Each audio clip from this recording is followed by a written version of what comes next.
Rasulullah sallallahu alaihi wa alihi wasallam. Al-Fatihah. Bismillahirrahmanirrahim. Alhamdulillahirabbil alamin arrahmanir rahim maliki yaumiddin.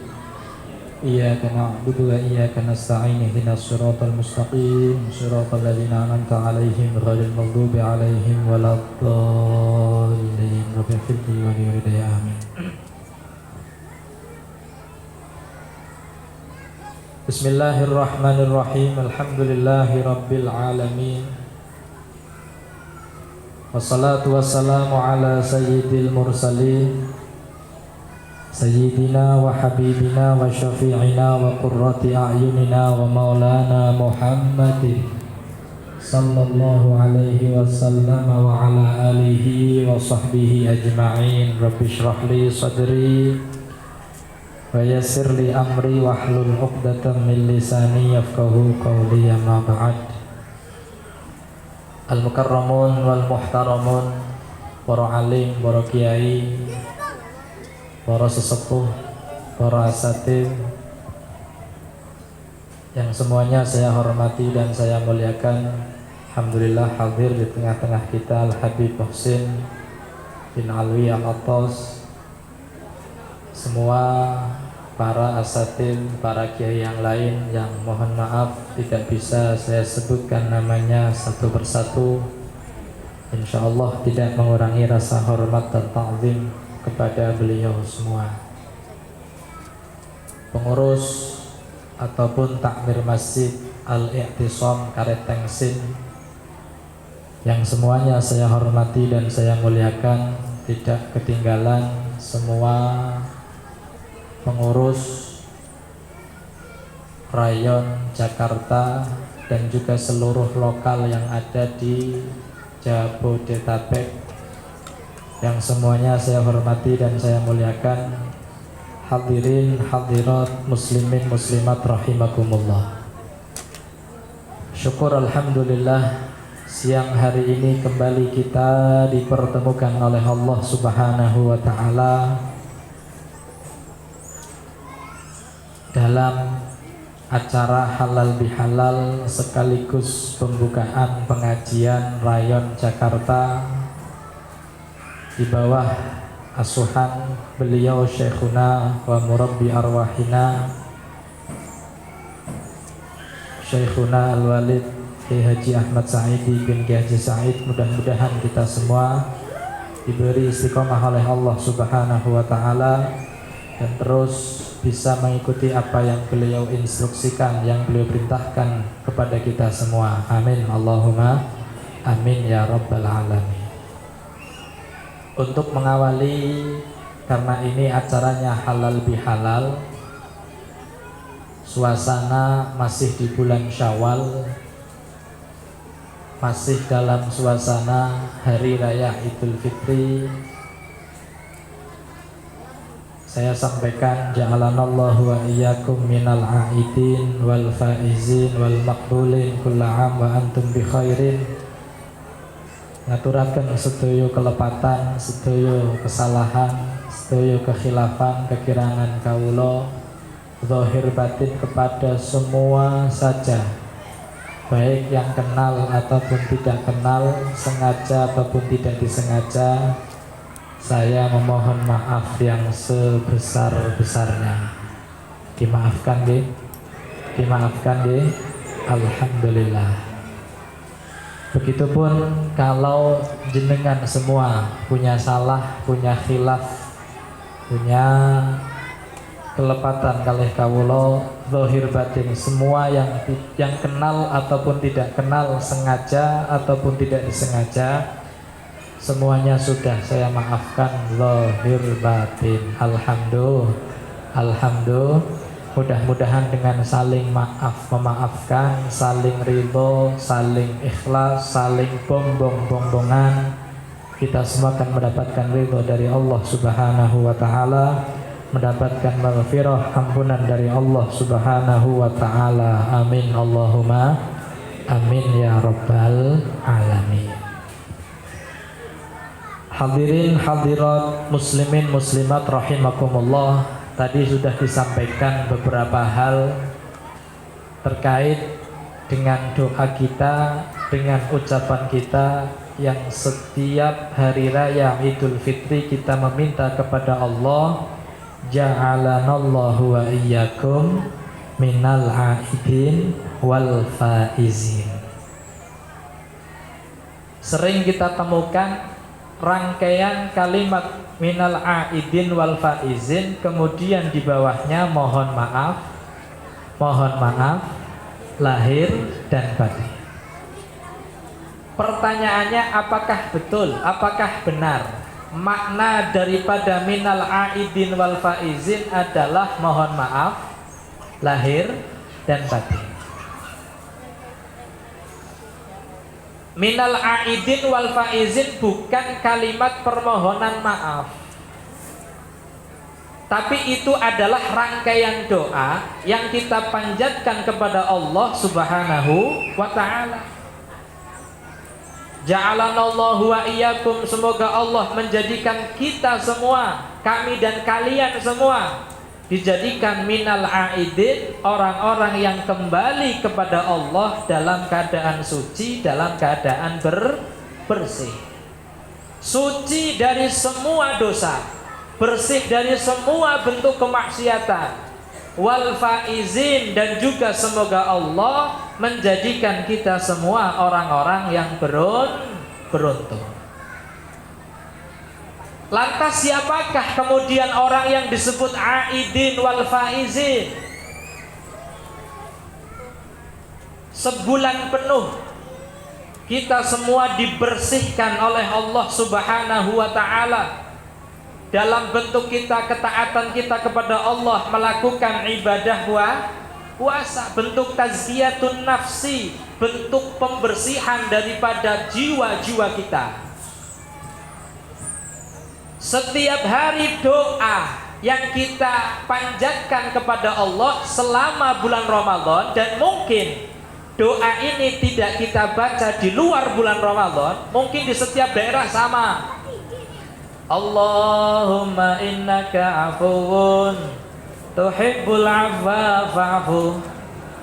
Allahumma innaka afuwun tuhibbul afwa fa'fu anna. Allahumma innaka afuwun tuhibbul afwa fa'fu anna. Itu doa mungkin dibaca khusus di bulan Ramadan, meskipun sebenarnya nggak usah di bulan Ramadan. Itu adalah bentuk doa kita, ungkapan kita kepada Allah Subhanahu wa ta'ala. Yang pertama, kita memuji Allah. Nah, ini pelajaran adab, Pak. Kita kalau mau minta apa-apa itu puji dulu. Sampeyan mau apa? Istilahnya apa istilahnya, kan? Proposal, istilah proposal, betul ya? Kalau mau seumpama sampeyan mengajukan proposal, meminta bantuan, meminta sesuatu, jangan langsung minta, tapi puji dulu. Insya Allah ketika dipuji metune gampang. Amin Allahumma. Itu memang adabnya doa seperti itu, Pak. Kenapa ketika berdoa disunahkan, dianjurkan untuk membaca alhamdulillah? Karena itu pujian kepada Allah. Alhamdulillahirabbil, itu pujian kepada Allah. Kemudian kita baru meminta macam-macam, jaluk pirang-pirang. Allahumma innaka afuwun, itu bentuk pujian kita kepada Allah. Allahumma, wahai Allah, ya Allah, innaka afuwun, engkau ya Allah adalah zat yang maha mengampuni, yang maha mengampuni. Tuhibbul afwa, engkau mencintai ampunan, engkau meridhoi untuk mengampuni daripada hamba-hambamu yang berbuat dosa. Ini kan pujian kita kepada Allah. Kita memuji Allah bahwa Allah Ta'ala adalah zat yang afuwun, zat yang maha mengampuni semua dosa kita. Fa'fu anna, ya Allah, ampuni dosa-dosa kami. Ya Allah, hapuskan kesalahan-kesalahan kami. Ah, ini doa yang sering kita baca selama bulan apa? Ramadan. Di akhir Ramadan atau lebih tepatnya malam 1 Syawal, malam hari raya Idul Fitri, kita mendapatkan satu kewajiban untuk mengeluarkan yang namanya zakat fitrah. Zakat apa? Fitrah napa fitrah? Tulisannya fitrah napa fitrah? Fitrah napa fitrah? Zakat fitrah. Sampai yang ningali zakat fitrah, tulis apa? Zakat fitrah. Fitrah. Apa itu zakat fitrah sih? Zakat fitrah itu adalah bentuk pensucian diri kita dari semua dosa yang ada pada diri kita masing-masing. Kita semua sebagai hamba Allah Subhanahu wa ta'ala, badan ini Pak, itu wajib dizakati setahun sekali. Wajib dizakati. Yang dizakati bukan hanya harta kita. Oke, harta kita yang ada nilai zakatnya, kita wajib keluarkan zakatnya. Ada yang namanya kambing, ada yang namanya sapi, itu adalah malun zakawiyun, harta yang bernilai zakat, harus dikeluarkan zakatnya setiap tahun. Atau mungkin sampeyan yang menyimpan emas, sing duwe napa? Emas, setahun sekali dikeluarkan zakatnya. Atau mungkin sampeyan yang bertani, di mana pertanyaannya termasuk pertanyaan yang muasyarat, makanan pokok ketika sampean panen wajib apa? Wajib dikeluarkan apanya? Zakatnya. Itu harta. Begitupun diri kita, anggota badan kita, setiap setahun sekali wajib dikeluarkan apa? Zakat. Dan zakatnya murah Pak, Masya Allah. Zakatnya apa? Murah. Berapa zakat fitrah yang kita keluarkan? Dengan beras berapa? 3 kilo beras. 1 kilo berapa? 15.000. 3 kilo 45.000. Coba sampean bayangkan, hanya bermodal 45.000 rupiah kita zakati badan kita. Mata sing seringe maksiat, coba zakatnya murah, pembersihannya murah. Telinga yang setiap hari maksiat dibersihkan dengan beras yang harganya cuma 45.000 Pak. Lisan yang sering ngomong sing ora enak, gimana? Hati sering suudzon, kita bersihkan cuma dengan modal 45.000 rupiah. Murah betul kira-kira? Murah betul kira-kira? Silarang wedus Pak. Wedus niku, kambing itu zakatnya, ketika sampean punya kambing 40, mengeluarkan 1 ekor kambing. 1 ekor kambing itu yang bagus, yang gede, harganya mungkin 2,5 juta. Menzakati kambing, mensucikan harta yang berupa kambing, sampean modal 2,5 juta. Sampean zakat untuk diri sendiri berapa Pak? Larang di berarti. Larang apa? Larang wedus. Sallallahu Nabi Muhammad. Sebulan penuh kita berpuasa, setiap hari kita mohon ampun kepada Allah dengan pujian doa. Di akhir Ramadan kita melakukan zakat. Makanya setelah orang tersebut membayar zakat fitrah, doa yang dibaca adalah ja'alanallahu wa iyyakum minal aidin wal. Semoga Allah Subhanahu wa ta'ala menjadikan kami semua aidin, termasuk orang-orang yang kembali kepada Allah dalam keadaan suci dari dosa. Dosanya lebur kabeh, dosanya sudah dihapus semua oleh Allah Ta'ala, dosanya sudah diampuni semua oleh Allah Subhanahu wa Ta'ala. Wal faizin, dan orang-orang yang menang, orang-orang yang diberi kemenangan oleh Allah Subhanahu wa Ta'ala, karena kita berjuang penuh selama 1 bulan melawan hawa nafsu kita. Kita meminta kepada Allah menjadi orang-orang yang beruntung. Amin Allahumma wal makbulin, dan orang-orang yang diterima semua ibadahnya oleh Allah Subhanahu wa taala. Amin Allahumma amin ya rabbal alamin. Hadirin hadirat rahimakumullah, tadi sudah disinggung sama beliau Habib Muhsin. Aidin orang yang kembali suci kepada Allah, yang tidak punya dosa. Laisal aidu liman tajammala bil libasi war rukub, walakinnal aida liman ghufirat lahu dzunub. Id itu adalah bagi mereka orang-orang yang dosanya sudah diampuni dening Gusti, bukan mereka orang yang memakai pakaian baru, bukan mereka orang yang memakai kendaraan baru. Percuma kalau seumpama begini Pak, wayahe lebaran, wayahe Badat, klambine paling mahal, sarunge paling bagus, sendale paling mahal, pecine paling mahal, mengambil mobil baru sebelum lebaran. Badanan mobile anyar, motore anyar, klambine anyar, bojone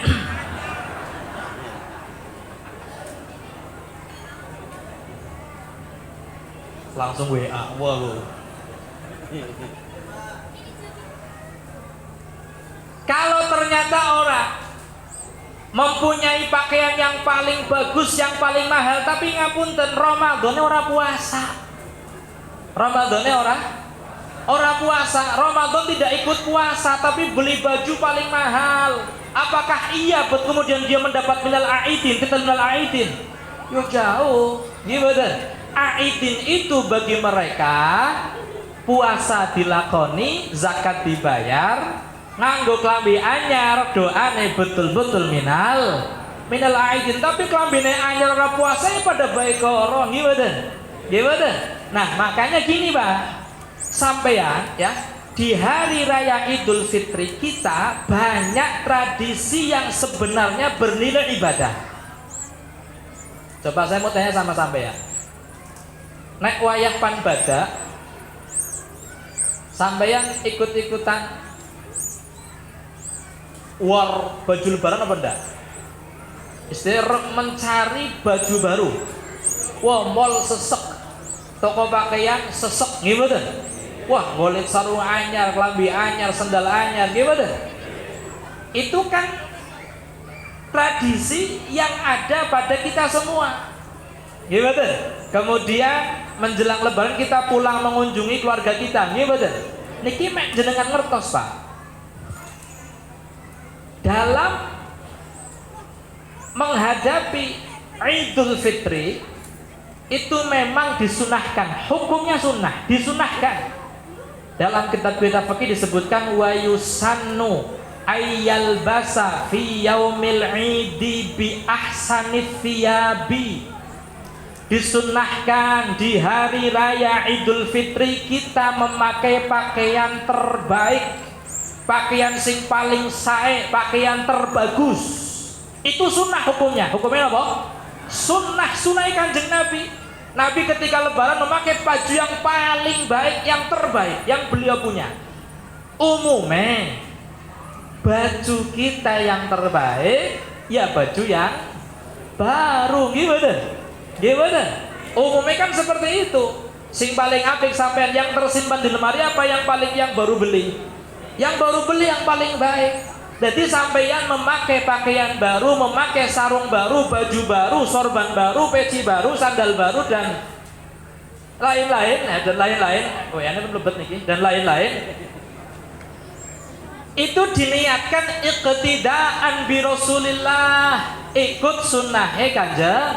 Karena sunnah di hari raya memakai pakaian baru, jadi bukan hanya tradisi Pak, tapi sunnah. Makanya sampeyan menyempurnakan kesunahan Idul Fitri, sing wajib wis dilakoni, puasane, zakate wis dibayar, sempurnakan kemudian dengan memakai menjalankan kesunahan Kanjeng Nabi Muhammad sallallahu alaihi wasallam dengan memakai pakaian menyempurnakan doa kita minal.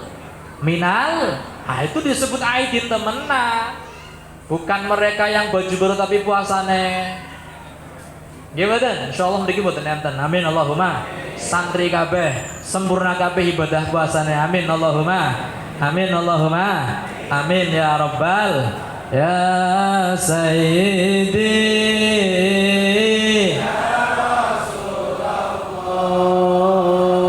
ya man lahul la innal inna qad ja'u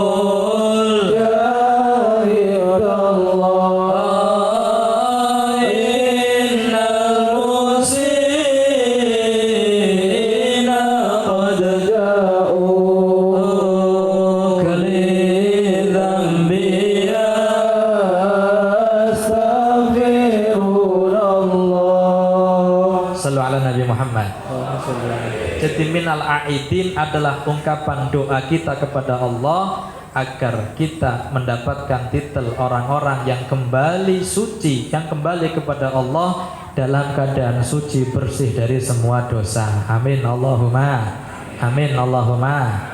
Dan itu tradisi yang baik kita niatkan untuk iqtidaan bi Rasulillah sallallahu alaihi wasallam. Kadang apunten Pak, saya itu nanya, orang-orang sebenarnya bisa bernilai ibadah tapi ternyata salah niat. Salah napa? Niat. Contoh kecil. Di kampung-kampung khususnya Pak, di kampung-kampung, saya berbicara di kampung. Itu kalau wayah Idul Fitri, wayah Lebaran, musim Lebaran, itu yang namanya hajatan. Napa? Hajatan. Ya Allah, luar biasa.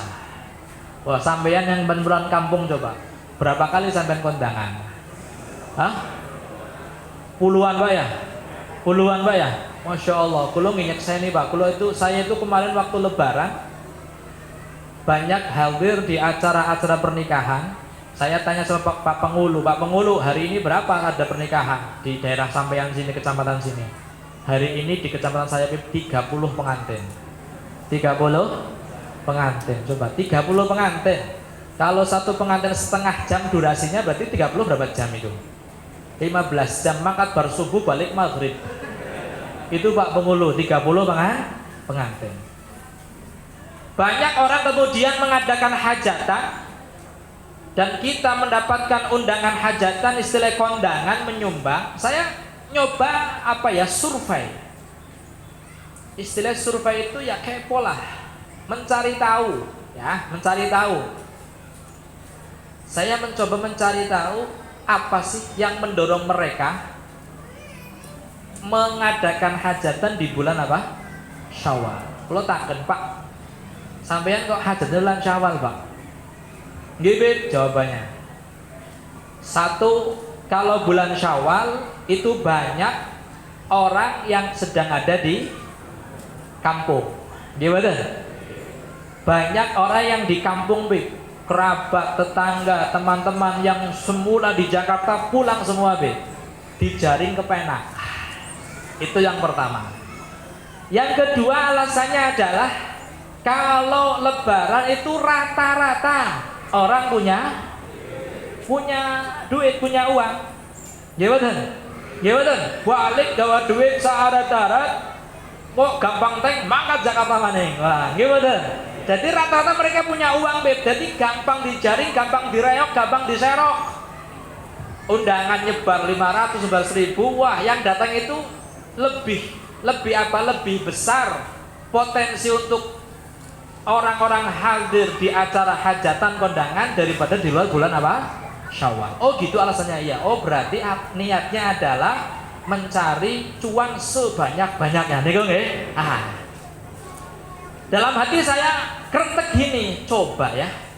Kalau mereka tahu niatnya itu justru menjadi ladang pahala. Karena disunahkan, hukumnya sunnah, ini sunnah.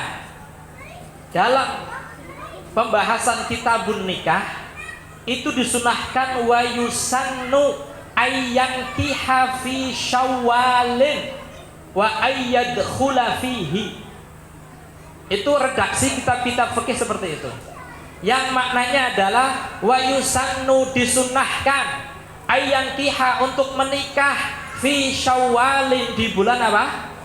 Jadi yang pertama, menikah di bulan Syawal kita niatkan sunnah iqtidaan bi Rasulillah. Derek Kanjeng Nabi melakukan pernikahan di bulan Syawal. Beliau ketika menikahi Sayyidah Aisyah radhiyallahu anha itu terjadi di bulan apa? Bulan Syawal. Jadi niatnya ikut Kanjeng Nabi karena Kanjeng Nabi nikah di bulan Syawal. Wah, niatnya ikut Kanjeng Nabi kan sudah dapat pahala luar biasa, pahala sunnah ibadah. Gimana? Adapun sing kondangan akan itu bonus, napa? Sing penting oleh niatnya derek Kanjeng, karena sunnah menikah di bulan Syawal. Bahkan tambahannya napa? Wa ayyadkhula fihi. Cara maknanya wa ayyadkhula, lan yentoh mlebu. Wah, yentoh napa? Dakhala yadkhulu dukhulan, maknanya mlebu. Napa sing mlebu, Beb? Apa yang masuk, Beb? Apa yang masuk? Memasuki rumah baru. Wah ya. Yadkhula itu maknanya dukhul. Dukhul itu maknanya mlebu. Makna ba'ide dukhul niku ya jima. Jima kan ada yang masuk kok nggih? Nang jaba apa ning jero? Kan masuk. Makanya wa ayyadkhula fi, dan juga disunahkan untuk dukhulnya di bulan Syawal. Maknanya ketika menikah di bulan Syawal usahakan untuk langsung zafaf, untuk langsung melakukan malam pertama di bulan Syawal, jangan ditunda. Hukumnya apa? Sunnah. Nabi pun demikian. Nabi menikah dengan Sayyidah Aisyah di bulan Syawal. Dukhulnya pun di bulan apa? Syawal. Cuman bedanya nek Kanjeng Nabi jeda antara nikah dengan dukhulnya, jeda antara akad nikah dengan jimaknya itu 3 tahun. Pinten tahun? 3 tahun. Jadi Nabi menikah dengan Aisyah waktu itu masih umur 6 tahun dan baru didukhul umur 9 tahun. Jadi bukan berarti 3 tahunnya nggak seperti itu maknanya. Ini bulan Syawalnya loh. Kalau sampai yang mengadakan pernikahan di bulan Syawal, ya niatkan iqtida, niat derek Kanjeng Nabi karena menikah di bulan Syawal hukumnya apa? Sunnah. Sampai sini paham boten? Jelas boten? Jadi sebenarnya banyak daripada di lingkungan kita tradisi-tradisi yang bernilai ibadah ketika tahu napa niat dalam ini sing jenenge pentingnya nyong sampean niku ngaji supaya apa yang kita langkahkan, apa yang kita lakukan, apa yang kita jalankan semuanya bernilai ibadah, bernilai pahala dari Allah Subhanahu wa taala. Betul-betul kita semua golongan minal aidin. Amin Allahumma. Kira-kira jelas boten? Paham boten? Bon, niki aidin. Yang kedua wal faizin. Kita minta kepada Allah agar kita dijadikan oleh Allah orang-orang yang menang, orang-orang yang faiz, golongan yang beruntung yang menang. Pertanyaannya, man humul faizun? Siapakah orang yang mendapatkan titel al-faizun, yang berhak mendapatkan predikat al-faizun? Nek ningali ayat-ayat Al-Qur'an, Pak, Allah Ta'ala menjelaskan kategori siapakah orang yang layak disebut al-faizun. Satu contoh ayat Al-Quran, Allah Ta'ala dawuh wa may yuti'illaha wa rasulahu wa yakhshallaha wa yattaqihi. Ada qiraah wa yattaqih faulaika humul faizun. Siapakah orang yang mendapatkan titel al-faizun? Pertama, wa may yuti'illaha, orang-orang yang taat kepada Allah, wa rasulahu, dan taat kepada utusannya Allah, wa yakhsyallaha, orang-orang yang takut kepada Allah, wa yattaqhi, orang-orang yang bertakwa kepada Allah. Mereka ini yang bertakwa kepada Allah, yang taat kepada Allah dan Rasulnya, kata Allah, faulaika humul faizun, merekalah orang-orang disebut faizun. Artinya apa? Kalau kita betul-betul ingin mendapatkan titel al-faizin, maka syaratnya ini: takwa kepada Allah, taat kepada Allah, patuh kepada Allah, dan juga taat ataupun patuh kepada utusannya Allah Subhanahu wa ta'ala. Lah, bagaimana bentuk ketaatan kita kepada Allah agar kita betul-betul menjadi al-faizin? Ini seperti sarannya ini, Pak. Sampeyan hadir ke sini, Pak. Gimana?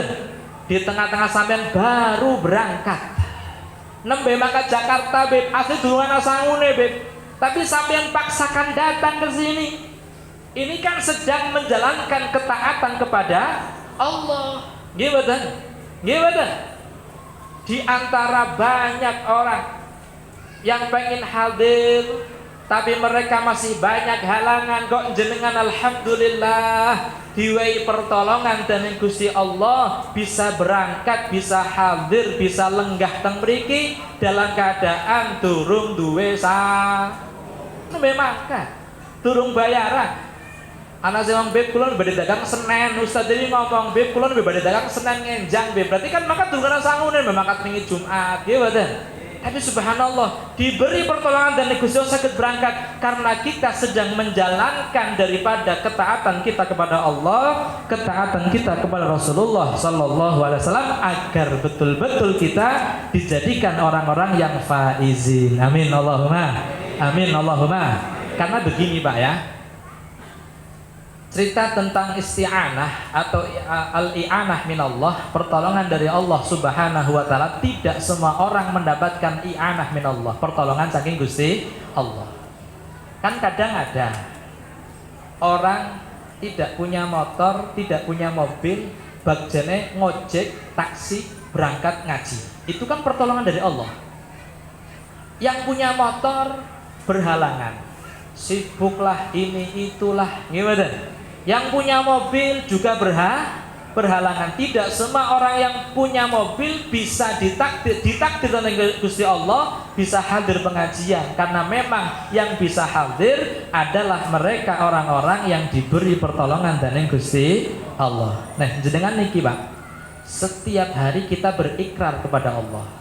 Berikrar kita kepada Allah. Dalam bentuk apa ikrar kita? Sampeyan sholat. Dalam sholat kita berikrar iyyaka na'budu. Itu kan sebuah ikrar kita kepada Allah. Iyyaka na'budu, hanya kepadamu ya Allah na'budu, kami menyembah, kami beribadah. Tidak pada selain Allah, hanya kepada Engkau ya Allah. Itu adalah ikrar kita bahwa kita hanya beribadah kepada, hanya taat kepada.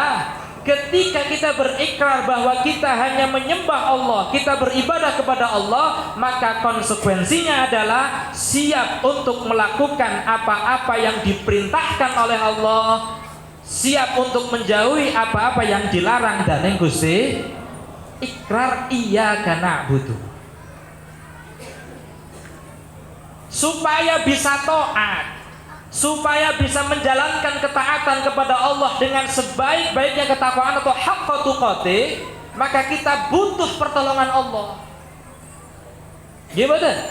Makanya kemudian ikrar kita disambung wa iyyaka nasta'in, hanya kepadamu ya Allah kami memohon pertolongan, kami meminta pertolongan. Karena sejatinya kami bisa beribadah kepadamu ya Allah karena pertolonganmu. Kami bisa bertakwa kepadamu ya Allah karena pertolonganmu. Sakit hadir di tempat pengajian untuk menggapai ridhamu ya karena pertolonganmu ya Allah. Gimana? Gimana? Bisa menjauhi semua bentuk kemaksiatan, tidak lain karena pertolongannya Gusti.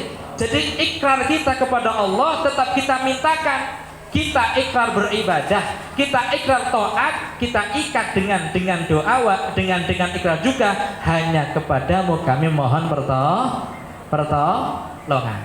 Gimana? Paham betul? Makanya dalam sholat kita, sebagian ulama mengatakan usahakan, Pak. Diusahakan dalam sholat itu, kalau memang belum bisa hadir sepenuhnya di dalam sholat full, dari mulai takbir sampai salam, diusahakan kita hadirkan hati kita dalam 3 tempat dalam sholat. Diusahakan. Yang pertama, ketika kita mengikrarkan dalam doa iftitah, inni wajjahtu wajhiya lilladzi fataras samawati wal arda hanifan musliman wa ma ana minal musyrikin. Inni wajjahtu wajhi, ya Allah, aku hadapkan zatku ini, aku hadapkan badanku ini kepada zat alladzi fataras samawati wal ard, kepada zat yang menciptakan langit dan bumi. Usahakan ketika kita mengikrar seperti ini, inni wajjahtu wajhiya, hadirkan hati kita untuk bisa bersambung kepada Allah Subhanahu wa ta'ala. Yang kedua, usahakan dalam Fatihah ketika kita mengikrarkan iyyaka na'budu wa iyyaka nas, hanya kepadamu ya Allah, tidak pada selain Engkau kami menyembah, kami beribadah, kami taat, kami takwa, dan kami hanya kepadamu ya Allah, tidak pada selain Engkau ya Allah kami memohon agar diberi pertolongan, agar diberi kemudahan dalam usaha kita untuk taat, ibadah, takwa kepada Allah Subhanahu wa ta'ala. Yang ketiga, ketika kita usahakan hadirkan hati kita di dalam kita membaca at-tahiyat tasyahud fil akhir. Ketika kita membaca assalamu alaika ayyuhan nabiyyu, satu-satunya makhluk Allah, satu-satunya hamba Allah yang boleh untuk diajak bicara dalam sholat hanya Rasulullah Sallallahu Alaihi Wasallam. Tidak selain Rasulullah. Kita ketika sholat bercengkrama dengan Allah Subhanahu wa ta'ala, beribadah kepada Allah Subhanahu wa ta'ala.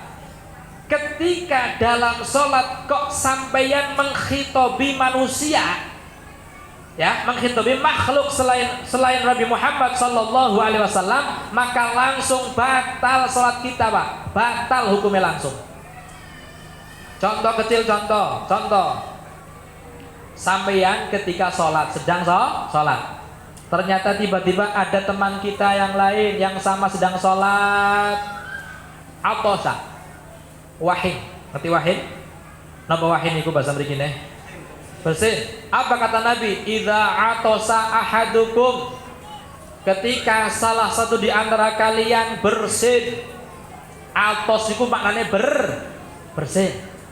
Atosan itu bersin. Jadi anggar al-atos niku wong sing akeh wahine. Jadi Ahmad al-atos, Ahmad sing akeh napa ne? Habib Muksin al-atos Muksin akeh napa ne? Maknane wong niku nek akeh wahine, Pak. Nek akeh kalau banyak bersihnya, banyak mujinya kepada Allah. Kan haji yang dibaca apa? Yang dibaca muji siapa? Berarti kalau orang banyak bersihnya, banyak apanya? Berarti Ahmad al-Atos, Ahmad yang banyak memuji kepada Allah. Dilihat makna ba'id aja akeh wahino, Pak. Maknanya seperti itu, karena kronologinya disebut atas itu seperti itu, Pak. Bayi yang masih dalam kandungan sudah bersin, dan ketika bersin mengucapkan kalimat alhamdulillah, makanya keturunannya turunannya disebut al-atos. Jelas ya? Nabi hadisnya apa? Idza atasa ahadukum, kalau ternyata ada di antara kalian bersin kemudian mengucapkan kalimat alhamdulillah, kita yang mendengar disunahkan untuk apa? Untuk tashmitul atis, mendoakan orang yang bersin dengan doa apa? Yarhamu kallah. Gimana? Doa yarhamukallah hanya berlaku ketika yang bersin ngucap alhamdulillah. Kalau yang bersin hajin kok tidak alhamdulillah, jangan dijawab, tidak sunnah sampean. Jadi kesunahan yarhamukallah kalau yang bersin ngucap apa? Jadi ditenengin hajin. Alhamdulillah apa orang? Alhamdulillah tak jawab yarhamukallah, orang ya orang. Paham betul niki? Nah, kita disunahkan untuk menjawab orang yang bersin dengan jawaban yarhamukallah, semoga Allah merahmatimu. Wahai orang yang bersin, merahmati kamu wahai yang bersin. Lah kita sedang sholat, krungu ana wong ngucap ada wahid hajin alhamdulillah. Nah, sampean kan mau disunahkan. Nah, ini makanya perlu ilmu ini, Pak. Kata Nabi, ketika ada orang bersin, maca alhamdulillah, sunnah maca yarhamukallah. Sampai lagi sholat, yarhamukallah, batal langsung sholat sampean. Padahal sampean ngamalna hadis, bib itu kan sudah mengamalkan hadis, bib. Ya, sampean ngamalna hadis tidak memakai ilmu. Itu konteksnya ketika di luar sholat. Dalam sholat menjawab orang lain dengan sebutan khitab yarhamuka, batal sholatnya. Jelas betul lagi? Artinya apa? Menghitobi selain Allah kepada manusia di dalam sholat, sholatnya batal. Illa Rasulullah Sallallahu Alaihi Wasallam. Kecuali ketika yang kita khitobi, ketika yang kita ajak bicara langsung Rasulullah. Kan sampai ketika sholat, assalamu alaika apa alaihi, alaika apa alaihim, alaika. Anggerkan iku napa? Khitab, ngejak ngomong. Assalamu alaika, semoga keselamatan tetap tercurahkan kepadamu. Kepada siapa? Kepadamu, bukan kepada dia, tapi kepada siapa munya ini? Ayyuhan, semoga keselamatan terus tercurahkan kepadamu wahai Nabi Muhammad. Ngejak ngomong mboten? Ngejak ngomong mboten? Apa batal salatnya? Kecuali Kanjeng Nabi tok sing dikhitobi dalam salat mboten batal. Bahkan sampai lagi salat ya Pak. Ana keterangan, seumpama lagi salat. Kok Kanjeng Nabi tengah jenengan ya qadhotan hadir, jenengan jadi wali, bisa melihat Nabi ya qadhoh secara kasat mata langsung. Kok dijak ngomong? Wis mangan, harus jawab sampean, wajib jawab. Coba, orang dosa sampean, lagi salat loh. Coba betapa agungnya Rasulullah Sallallahu Alaihi Wasallam sampai anak wong lagi sholat itu kan sedang bercengkrama dengan Allah, tapi anak kekasih kok takon maring sampean, ngomong maring sampean, wajib dibales. Paham betul niki?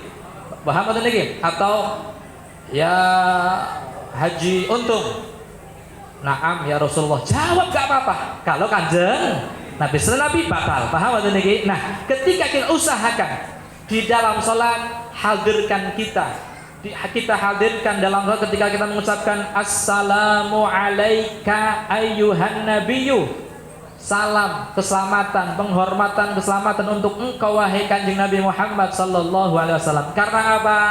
Ma min muslimin, hadisnya sahih riwayat Muslim, ma min muslimin yusallimu alayya illa raddallahu ruhi li arudda alaihi salam. Tidaklah ada orang muslim yang mengucapkan salam kepadaku, kata Nabi, kecuali Allah mengembalikan rohku untuk menjawab salamnya orang tersebut. Shallu ala Nabi Muhammad. Maknanya ketika kita salam kepada Nabi Muhammad, salamnya dijawab. Dinapa? Sing jawab sinten? Sing jawab sinten? Langsung Kanjeng Nabi. Hanya saja kita tidak mendengar jawaban salamnya Kanjeng. Kenapa kita tidak bisa mendengar jawaban Nabi? Karena hijab baini wa baina Rasul masih terlalu tebal. Hawa, nafsu, setan, syahwat, gitu. Karena dengan itulah kalau sampai Nabi tidak bisa mendengar langsung jawaban salamnya Kanjeng.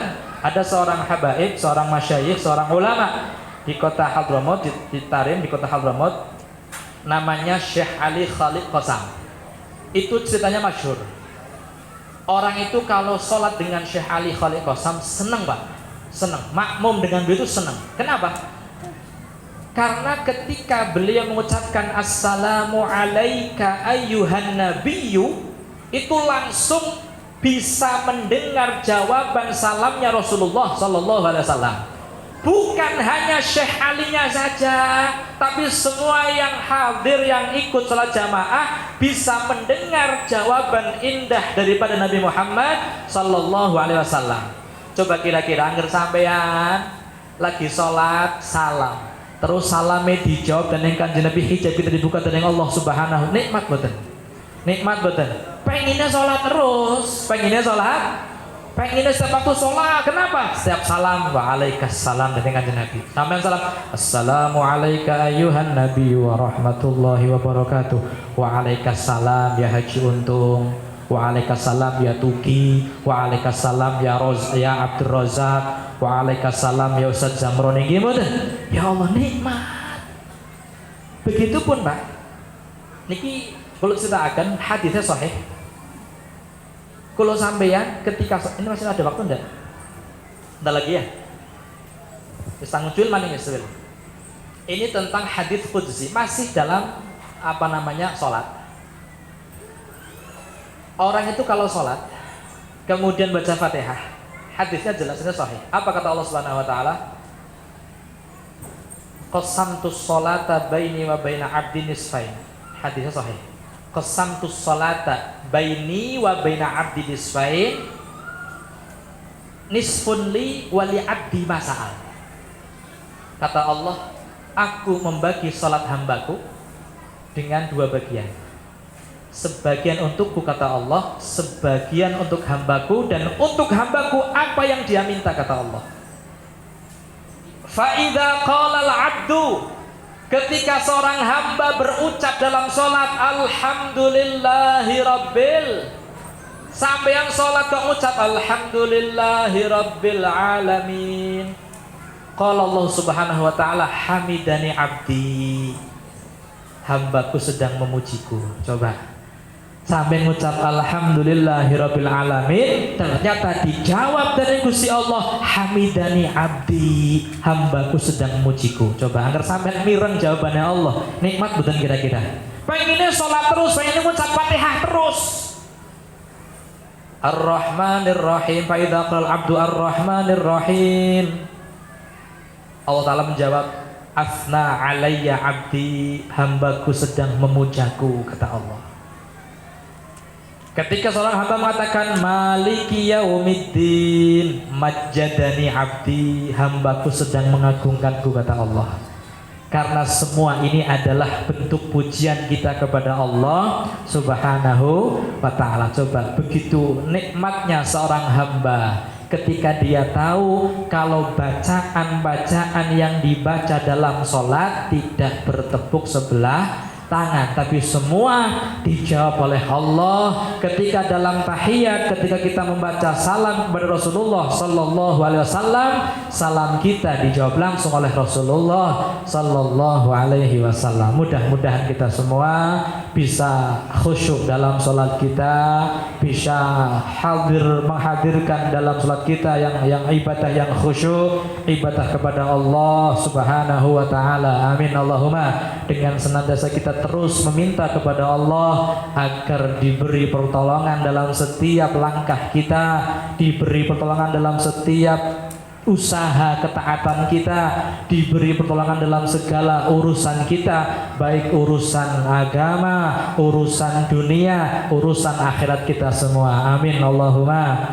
Amin Allahumma. Mudah-mudahan kita semua diberikan panjang umur, sehat walafiat, kesehatan jasmani rohani untuk beribadah kepada Allah, untuk senantiasa taat kepada Allah, untuk senantiasa takwa kepada Allah Subhanahu wa taala. Amin Allahumma. Amin Allahumma. Wa ba'da umrin tawilin fi sihah wal afiyah, ketika kita meninggal dunia semoga Allah Subhanahu wa taala mewafatkan kita dalam keadaan husnul khatimah. Amin Allahumma. Amin Allahumma.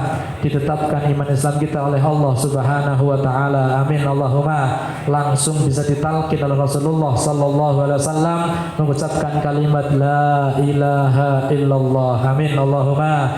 Amin Allahumma. Bersama-sama kita masuk surganya Allah dengan Nabi Muhammad sallallahu alaihi wasallam. Amin Allahumma. Amin Allahumma. Amin ya rabbal alamin ala hadhihi niyyat wa ala kulli niyyah salihah wa ila hadratin Nabi Muhammadin sallallahu alaihi wa alihi wasallam. Al-Fatihah. Bismillahirrahmanirrahim. Alhamdulillahi rabbil alamin arrahmanir rahim maliki yaumiddin. Iyyaka na'budu wa iyyaka nasta'in ihdinas siratal mustaqim siratal ladzina an'amta 'alaihim ghairil maghdubi 'alaihim waladdallin. Rabbil firli wa liwalidayya amin.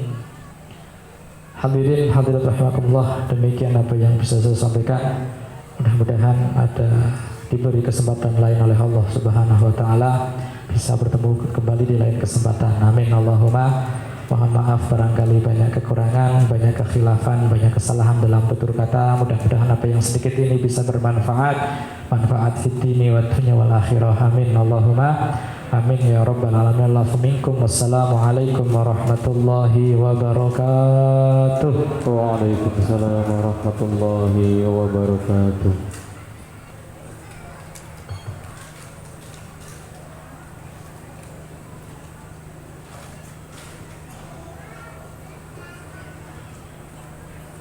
Disampaikan terima kasih kepada beliau. Mudah-mudahan apa yang beliau sampaikan bermanfaat bagi kita fid dini wad dunya wal akhirah.